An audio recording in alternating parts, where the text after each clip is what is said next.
Hello everyone and welcome. In this video I'm going to walk you through how to leave a voice channel on Discord mobile.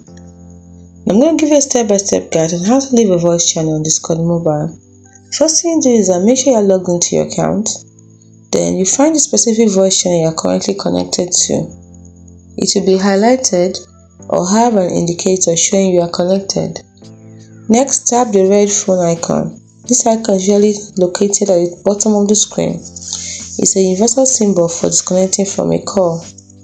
Confirm if you're prompted to. Some versions of Discord might ask for confirmation before disconnecting. If so, tap leave or disconnect to proceed. That's it. You have successfully left the voice channel on the Discord mobile app. If you have any further questions or need assistance with other Discord features, feel free to ask in the comment section. Hope you found this video helpful. If you did, like and subscribe to the channel for more. Thanks for watching.